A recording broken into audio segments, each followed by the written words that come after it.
Hello YouTube, this is Hemingray 1893 saying, if the only tape measure you own is paper and says IKEA, do not watch this video. In fact, never watch a video on my channel ever again.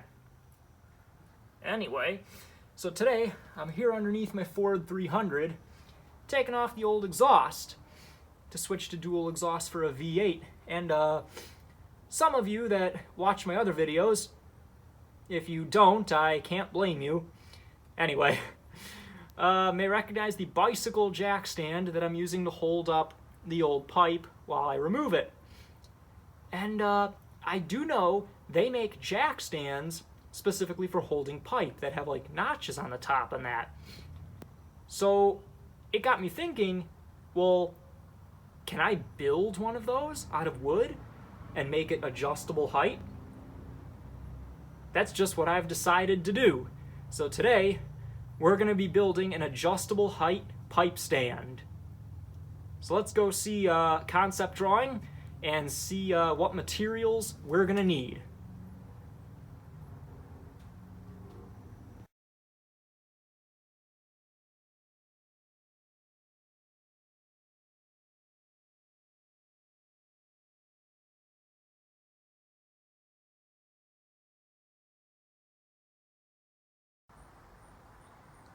I think the first thing to talk about is the materials you're going to need to build this. Now, this is not designed to hold a like astronomical amount of weight. I'll just, start right off the bat by saying that. It's not designed for it. It's meant to hold pipe and metal stock and that. So, do not expect this to be able to hold like 800 pounds. That being said, of course, first off for the base, we just got this piece of wood. It's about 1 inch thick, and it's large enough where if there's any like shaking, like a reasonable amount of shifting or shaking or whatever, it'll stay stable. Next up for the sides, we have this. This is nice, heavy wood. It's got weight to it. I think I got this from an old shipping crate. So that's nice and heavy. That's not going to give. It doesn't have a very loose grain pattern, so it's less likely to split. Same thing from an old shipping crate. This is going to be your center section. We're going to cut it actually probably like down here. So don't worry about this chip. But again, this nice and heavy, straight, roughly 3/4 of an inch thick. We can use this. Now the first thing that I think I'm going to do is I'm going to go plane down these surfaces. The sides on whichever end will be the inside, and your middle portion on both sides, because they will have to slide together. For that, I'm going to use this vintage Great Neck Corsair jack plane. Great Neck, I think, was a budget brand back in the day with like plastic handles and such, but actually these are wood handles, really dark stains, so they might be lower quality wood, but this is actually a really nice jack plane. And I have the box, of course. So let's get set up and let's get going on that real quick.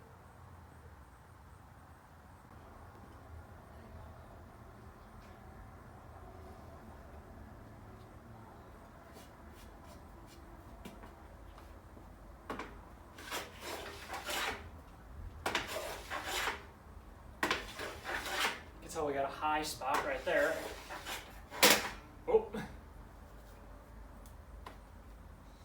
At least it's clamped tightly.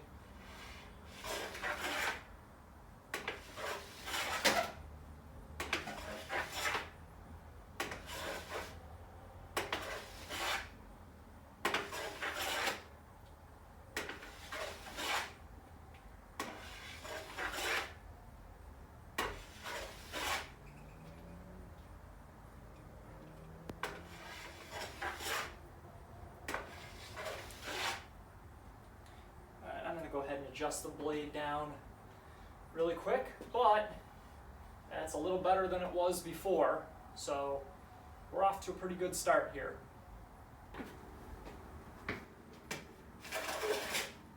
This one's much worse.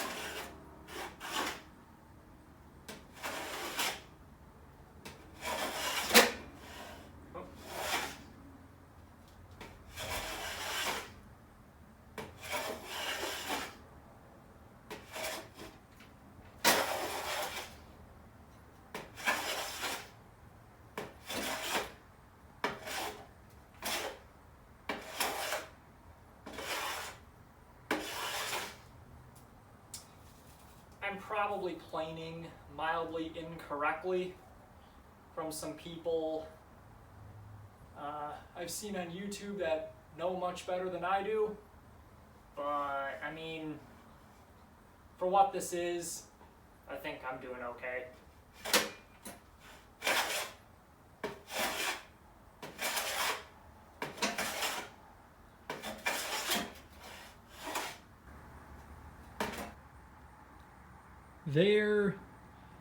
You know what? They're okay for our purposes. This isn't fine furniture. I'm not going to be too concerned about it. Anyway, next we're going to have to cut these into... This is going to be in 2 sections, and this is going to be in 1 section. So, I'm going to go take my vintage Craftsman handsaw. Yeah, it's got a plastic handle, but it's vintage. And I'm going to go cut the side pieces into lengths of 1 foot and the centerpiece into a length of 1 foot 2. We want that extra little 2 inches sticking out the top when it's all the way down. So I'm going to run and I'm going to go do that really quick, and I'll check back with you in a second.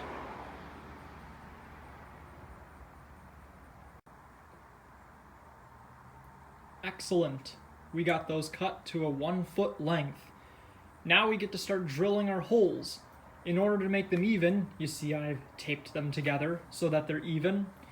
And now the pin I'm using, actually pins, there will be 2 for stability. I want to say this is 3/8 inch.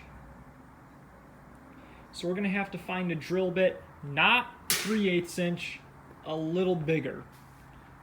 Let me see if I don't have one, I could always, use a larger pin or a bolt, but you probably do not want to go smaller than 3/8 of an inch, or it might be too weak, might not be able to stand up to the shear forces long term. Anyway, so what I got is I got my pencil, and we're gonna go mark out a hole starting at 1 inch from the bottom. Maybe I'll move up to 1.5 inches from the bottom. Every 1.5 inches. Obviously, if you end up like here, there's no point in putting a hole there. But that's what I'm going to go ahead and do. And I've got them taped together, so when I drill through them, they will be in the same spot. So that's what I'm hoping to do. Of course, to achieve that, I have my vintage Craftsman 5-inch sweep bit brace, and I got that little bit on the end just to start the holes. Not gonna lie, with the amount of them I have to do, I'm probably gonna end up switching to the electric drill, but hey, let's give this a go. Alright, let's give this a go. I'm starting off using the small bit,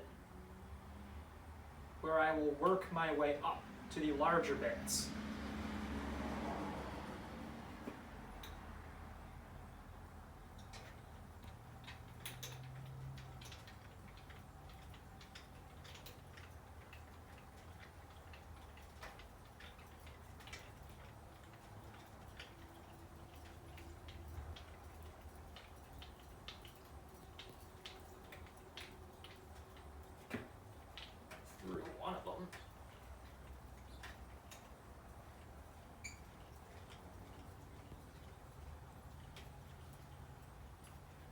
There it goes.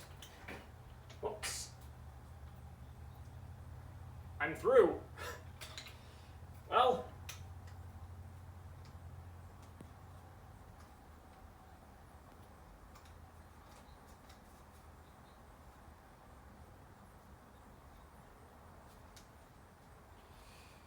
we're a little stuck at the moment.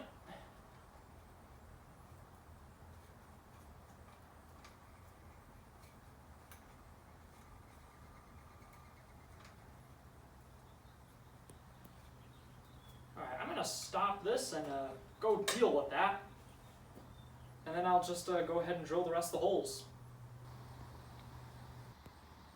Took quite a bit of work, but we got all the holes drilled, got them lined up. It took kind of a chunk out of that one. I'm gonna have to get some wood glue and put the piece back in. I have the piece in my pocket right now, just to try to re-strengthen it as much as I can. Anyway, must be rush hour. No, it is. Anyway, what I'm gonna do now is I'm gonna go take my hacksaw and I'm gonna cut that V-groove on the top to hold the pipe or the metal stock or the wood or whatever you hold with this.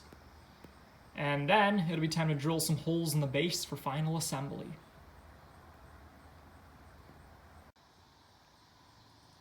This here is my base. It's the underside of my base. See how the rings are. So I'm gonna make this the bottom, so if it warps like that, and weight will push it down, keep it flat. There's a handy woodworking tip for you. Anyway, well, I measured the overall thicknesses of these together, and it's about 2 inches. So I say if I take my holes and I drill them in the center about 1 3/8 inches apart, roughly there, that'll give me a nice and center section, question mark, whatever you want to call it. And it should hopefully keep them the correct distance apart. So I'm going to go do that really quick and I'll check back with you in a second. All right. One of the things we have to do before final assembly is to cut our pins. So I got my dowel rod here, and I'm just going to take my hacksaw and cut maybe 4-inch sections, 3.5, 4-inch segments, just to use for the pins. You want 2 of them, and I will show you why once it's all assembled. You always want 2 of them. And then, of course, after I cut them, I'm going to take the saw and make a little notch in the end so I can tie some kite string around them, just to tether them to the whole mechanism so I don't accidentally lose them. Because, of course, you're going to lose them right when you need them, right? So let's think ahead and prevent that. Anyway, all right, this will take me about a minute to do, so we'll see the results when I'm done.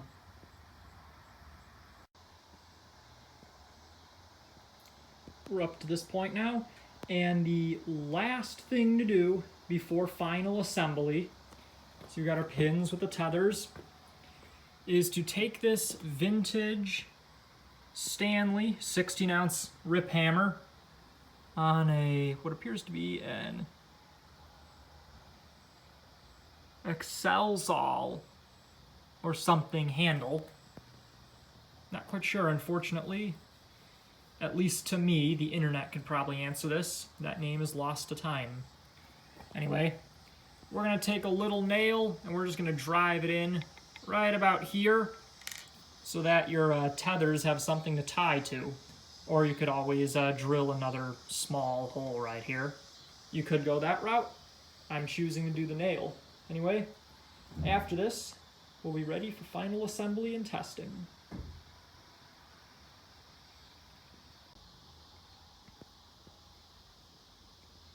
The final finished product. You can paint it or stain it or leave it as is if you like. But this is what it will ultimately end up looking like.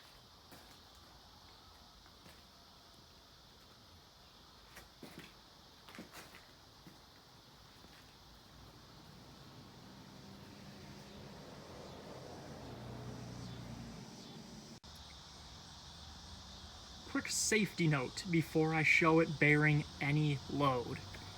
Why do you want to have 2 pins?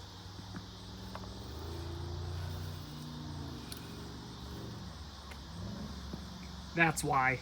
It prevents it from swinging and possibly dumping whatever's on it, possibly on your foot. Always use 2 pins.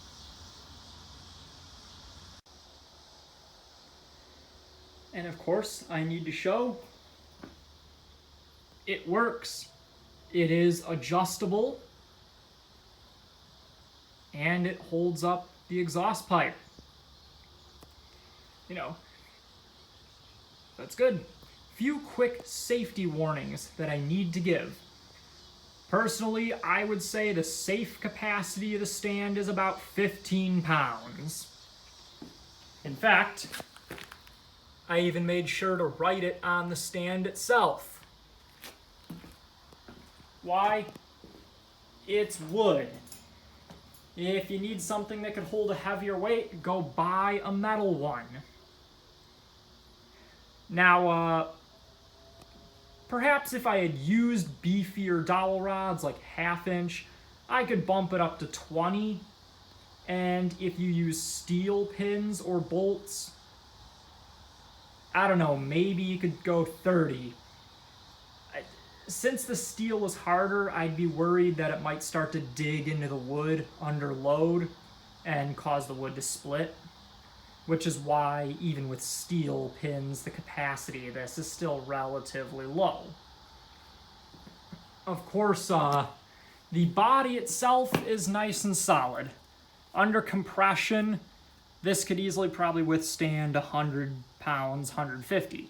It's the fact that these pins right here, see, they're stuck in there right now, are going to be subject to shear forces, and you know, the wood pins might not be able to withstand that for a long time, and steel might again dig into the wood and split it. So that's just what I'd be worried about. Of course, that being said, never use really thin, like less than 3/8 inch diameter pins of any material, and make sure your pins are not tapered so your contact patch is even. But regardless, I'm happy how that turned out.